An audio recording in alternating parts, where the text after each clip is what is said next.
Unit 2 is picking up where there's a clash of cultures. And it's not just a clash of native and European cultures, it's a clash of North and South colonies and how they form and the cultures and characteristics of those two forming as well. Um, the first settlement was Jamestown, Virginia. This was an investment. It was a money making scheme that was backed by investors. Jamestown was named after King James. Those of you who are Christian may use the King James version of the Bible. It was called Virginia because Queen Elizabeth I was known as Queen Elizabeth the Virgin, so that's where that name came from. In 1707, some Englishmen came. Now, again, remember that these are not the first people that got here. They have been here.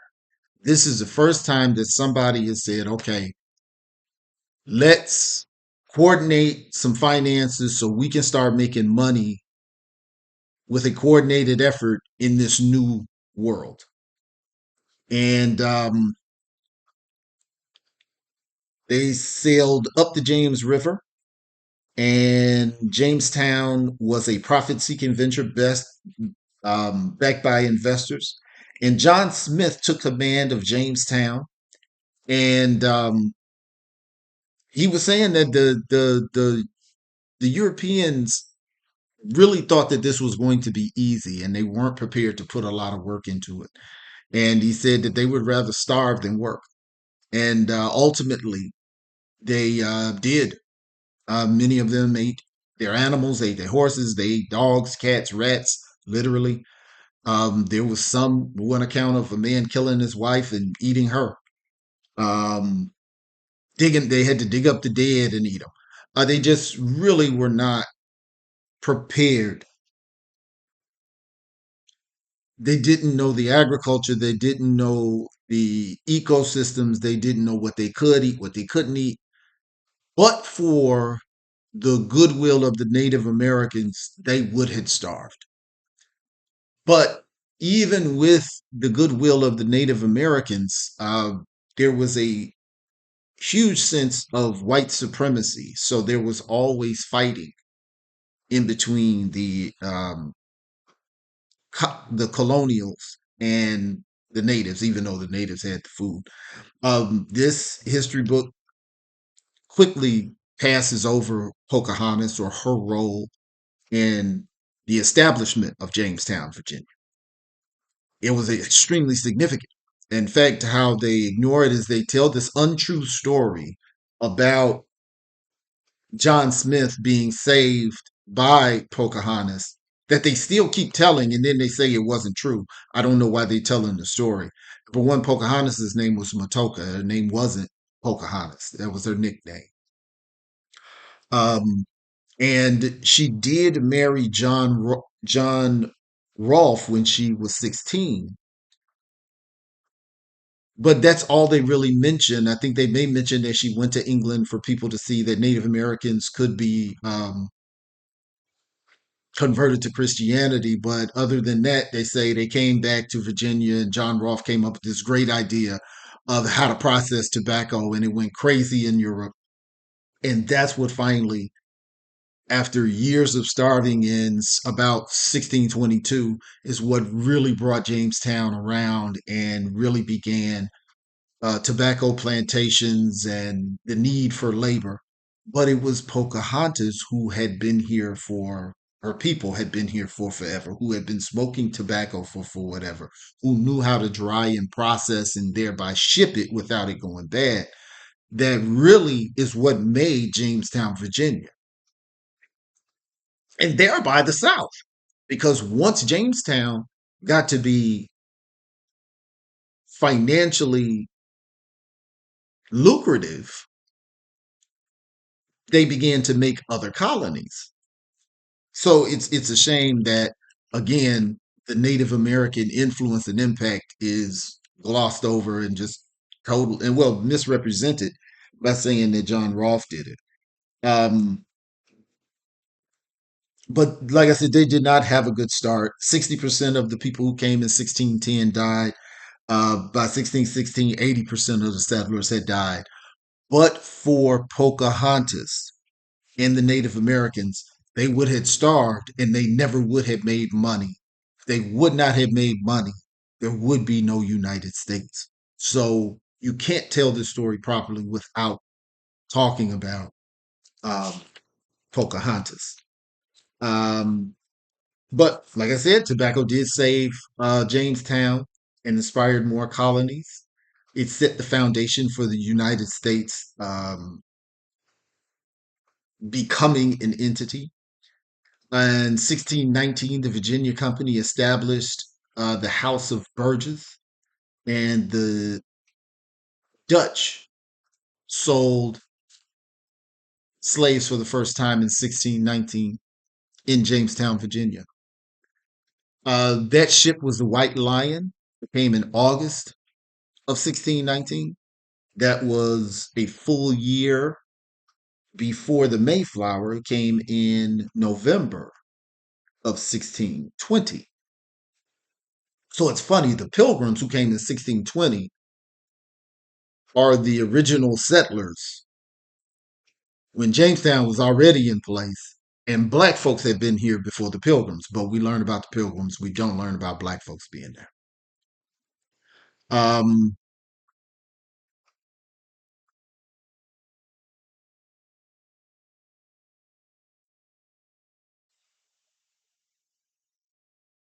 in the book, it actually says in the text, race followed the expansion of slavery across the New World. Remember when I said race is the son of capitalism, not the father. Race followed this grab for money. So it's not about people, it's not about cultures, it's not about ideology. It's about the greed of Europeans in making everyone less than to justify the abuses toward them to get their land, money, resources, labor, whatever it is. So it actually states in the chapter that race followed the expansion of slavery across the New World. So every time they met a group that had something they wanted, they made a racial difference that um, made it okay for them to take it from. Um, Jamestown Englishmen equated Africans with blackness and blackness with sin, and by 1695 incorporated Christianity, the curse of Ham. Ham was Noah's son. It was described as having dark skin.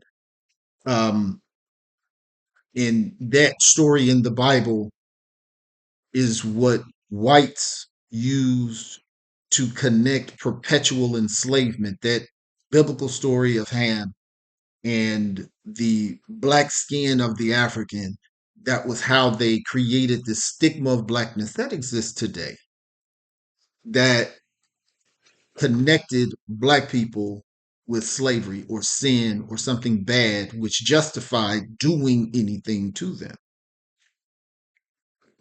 And in 1622 is pretty much when Jamestown really made its real turnaround.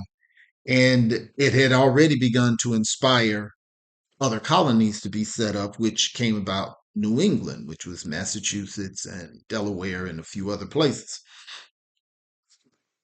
Um, Now, this was more, they were, where they were different, they were more combined with religious freedom and persecution and even religious diversity because you had your pilgrims and you had your Puritans and um, You had other developed Calvinists.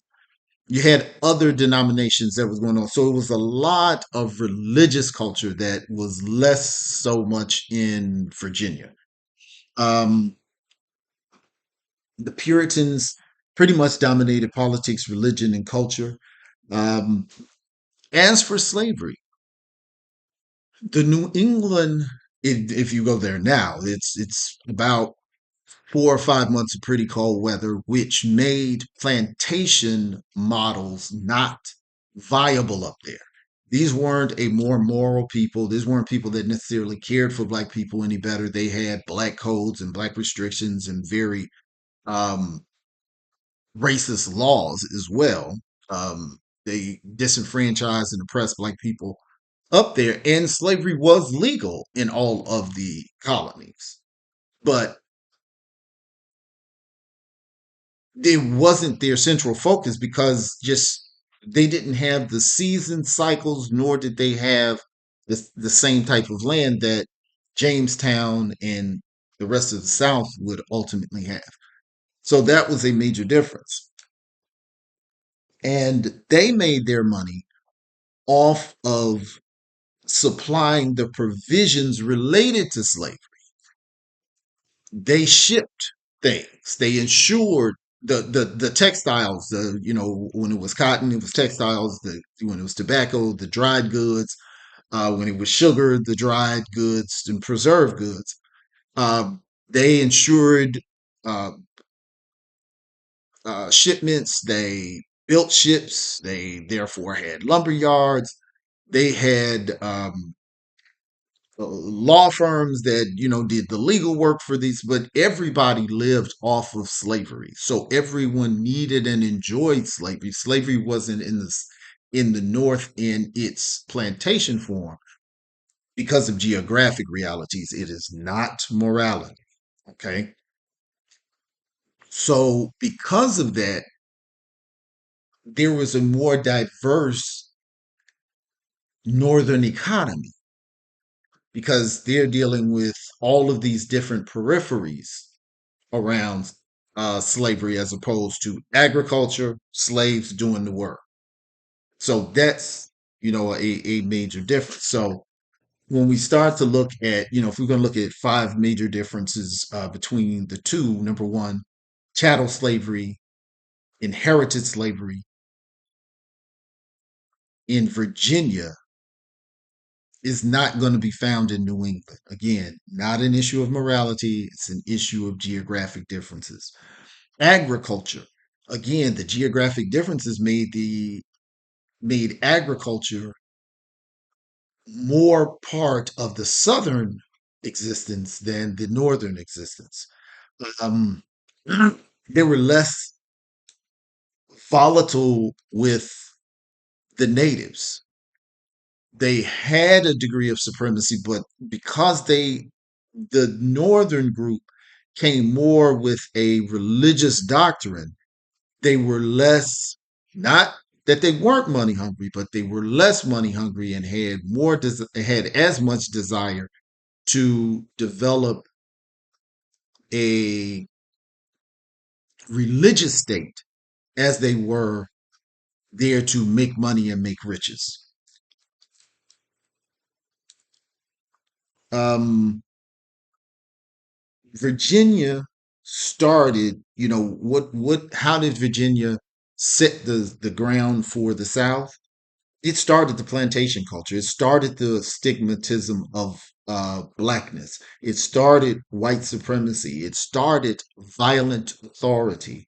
It started the laziness of whites. The Southern whites did not work. They had blacks doing all the work. Um, New England, on the other hand, started the economy of developing on the periphery of slavery and not necessarily in slavery itself. It started diversity of economics as opposed to one core planter based economy.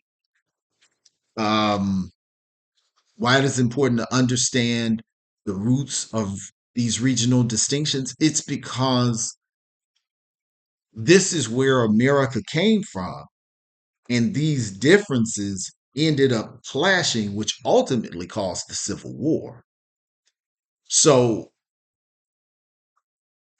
if we go a little further into our module and check into our, hoping my internet doesn't go crazy again.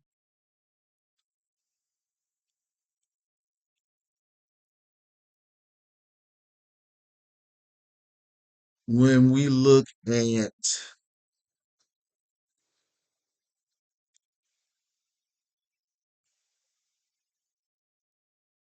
the most powerful native group in the 16th century Florida would have been the Appalachian. And the expansion of the Iroquois pushed many Algonquian speaking Indians into the Great Lakes. And the head right policy offered 50 acres for anyone paying the passage for an English immigrant to Virginia. Remember, that was about that need for labor. And Jamestown was established in a disastrous location because of tidal waters, right on the water. And if you all remember the um, video that we looked at with Neil deGrasse, where he was talking about the Bering Strait and how people got over here and the coastal formation of the country, that's what he's talking about. How when the if the sea level rise, if global warming keeps going, it's going to affect a lot of coastal cities. And when did slavery emerge in Virginia? Now, the proper answer is 1619 in Jamestown, Virginia, but when the Dutch sold 20 Africans into Virginia colonies. So this is your central ideas that you're going to build your study around for chapter 2. So make sure with everything else that we do, you really get into this video and your other two videos that is listed in modules.